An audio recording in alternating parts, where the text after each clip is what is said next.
Alors, regardez, début de Parashat Vayera, on va expliquer Rashi.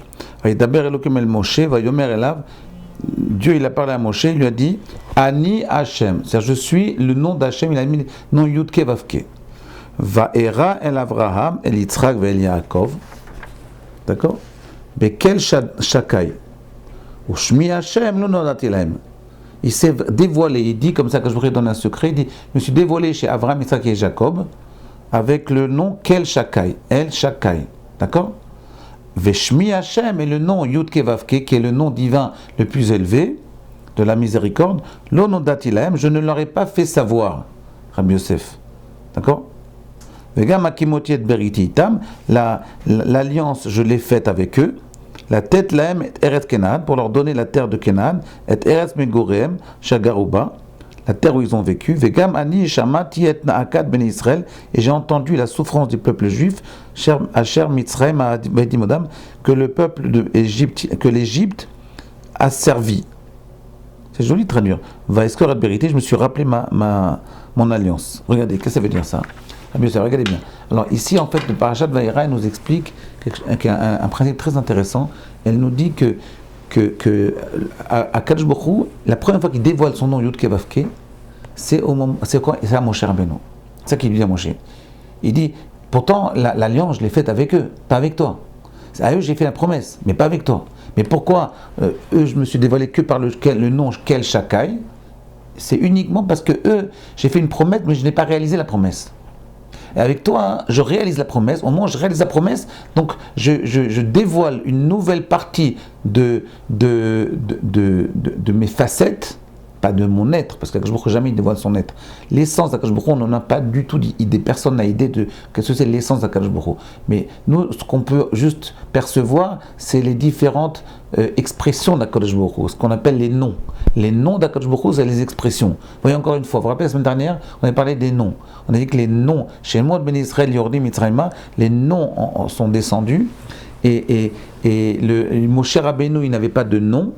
Ses parents n'avaient pas de nom. Il dit Vaikar Ish mi Bet Levi Vailech le Bat Levi. Il a pris un homme de la famille de Lévi, il a pris une femme de la famille de Lévi, d'accord, de la tribu de Lévi. On ne veut pas les noms. Moshe Rabbeinu, même son nom, le vrai nom de Moshe Rabbeinu, celui que ses parents l'ont nommé à sa naissance, on ne le connaît pas. C'est une grande discussion dans la presse. Il y en a qui disent Écoutier, il y en a qui disent Inon, plein de possibilités de noms. Le nom Moshe, ça a été donné par Batia, l'égyptienne, d'accord. Donc en réalité, on voit qu'il y a un déni des noms. Et bien, encore une fois, on continue avec les noms. Akadosh Baruch Hu, il s'exprime, il se dévoile avec le nom Kel Shakai au patriarche, Avraham, Yitzhak et Yaakov. D'accord? Il faut comprendre un peu ça. Kel Shakai, ça veut dire, c'est le nom de la promesse. Et Yudke Vavke, c'est une nouvelle facette de dévoilement d'Akadosh Baruch Hu. C'est la facette de réalisation de la promesse. Moi, je vous pose une question. Pourquoi Akadosh Baruch Hu promet, et puis après, il attend 200 ans pour réaliser la promesse? Promets pas. Promets pas. Comprenez? C'est-à-dire, qu'est-ce que tu as besoin de promettre?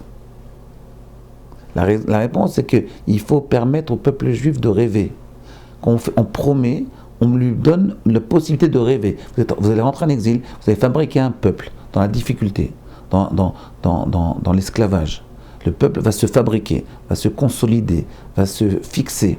Donc, vous allez perdre espoir. Mais je vous dis, continuez à avoir confiance en moi, je vais vous délivrer un jour. C'est toujours vivre dans l'espoir.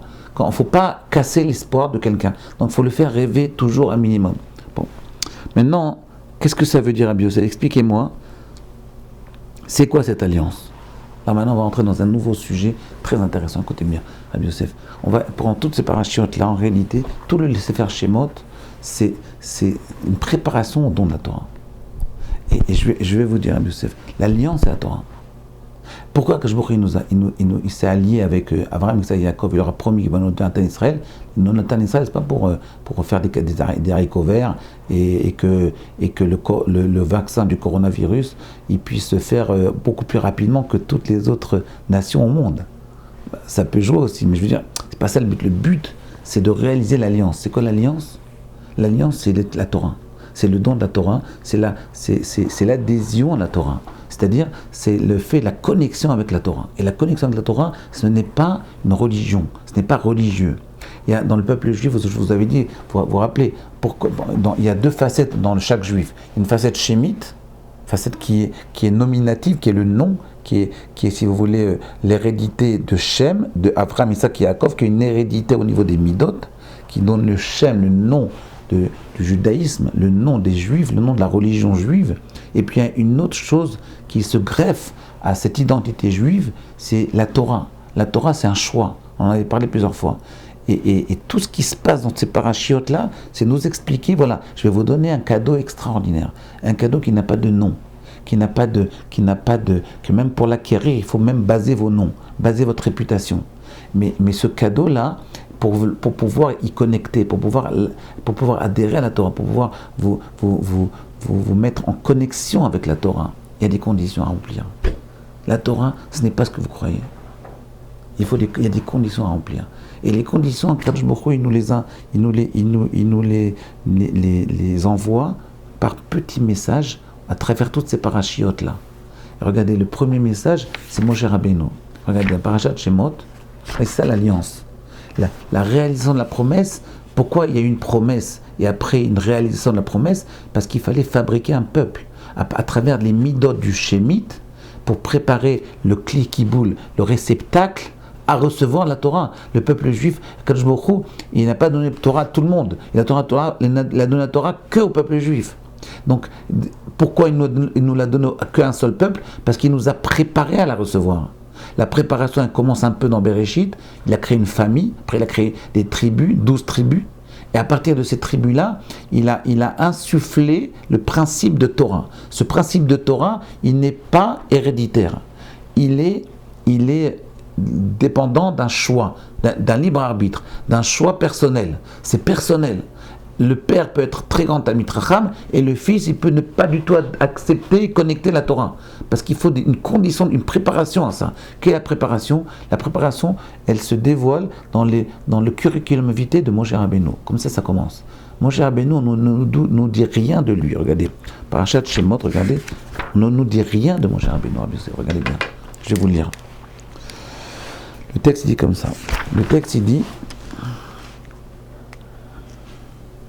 vous voyez, ok, c'est là. Vatetzavé, il dit comme ça. Velo yachla od atzpinu, vatetzavé achoto, vatiftach, vatiren atailed, veini naar boché, vatachmol ala, vatomer miyaldea yevrim ze. Écoutez bien. Le texte il dit, vatomer la bat paro, elichet ayeled azé. Elle a dit, quand Batia, elle a découvert Moshe Rabbeinu, d'accord? Elle dit, la fille de Paro, elle dit, elichet ayeled azé, veni kiou.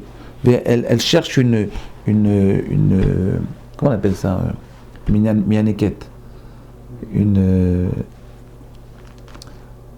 enfin pour aller quoi, une femme qui allait, va chercher une femme pour allaiter Moshe Rabbeinu, et Myriam lui a amené sa mère, la mère de Moshe Rabbeinu, Yochevet.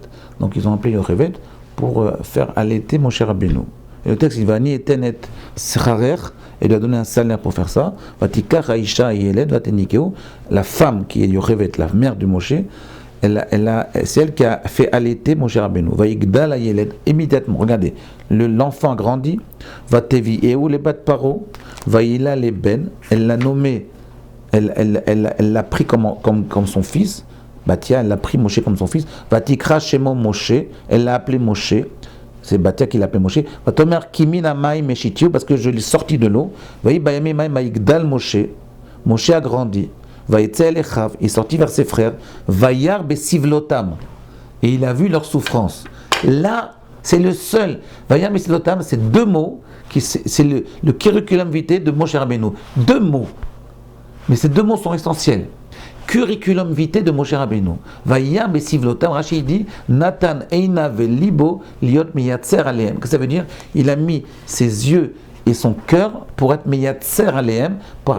Il a vu la souffrance du peuple juif et il a ressenti la souffrance du peuple juif. C'est ça un homme de Torah. Écoutez bien, Rabbi Yosef. C'est ça un homme de Torah. Lev veinaim.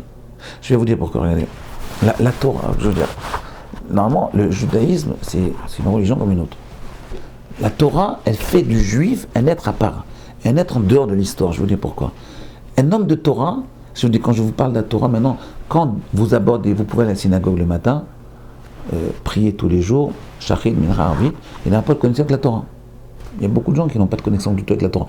Quand ils écoutent la Torah, la seule chose qu'ils savent dire, très court. Quand ils écoutent des chansons, ils passent leur temps des heures, mais quand pour écouter un Dvar Torah, surtout ne nous prenez pas la tête. Très court. D'accord ? Parce que la Torah, c'est pas évident. La Torah, c'est anti-système, c'est anti le monde, c'est en dehors de l'histoire. Le principe de la Torah, c'est un principe qui va à l'encontre, à l'opposé du système normal. Je vais vous donner un exemple. Quand quelqu'un ouvre une yeshiva, c'est comme quand il ouvre une société. Quand quelqu'un ouvre une société, tous les jours il gagne de l'argent. Quand quelqu'un ouvre une yeshiva, tous les jours il perd de l'argent. C'est plus il y a des élèves, plus ils étudient la Torah, plus ils mangent, plus ils perdent de l'argent. D'accord ? Donc tout le principe Torah, c'est un principe qui est en dehors du système. Regarde, en Israël, ils ont fait un couvre-feu. Tout est arrêté. Le seul truc qui continue normalement, c'est les yeshivot. Même l'État, il permet ça. Il dit en capsule, on est en capsule, on ne sort pas. Au contraire, le monde s'arrête, l'économie s'arrête, et la yeshiva, elle pousse, elle grandit. La yeshiva, elle reste pareille. Moi, j'ai vu chez moi la yeshiva, dans ma yeshiva, il n'y a rien qui a changé. Ils sortent plus du tout, ils sont complètement confinés, et ils sont tous 150 ensemble. Ils sortent, ils ne vivent qu'ensemble, ils étudient ensemble, ils mangent ensemble, ils sont ensemble. Donc c'est exact, ça va tout le temps à l'opposé du déroulement normal. D'accord ? Donc maintenant on va essayer de comprendre qu'est-ce que ça veut dire, comment ça marche, il y a une condition à ça. Demain on en parle, à demain.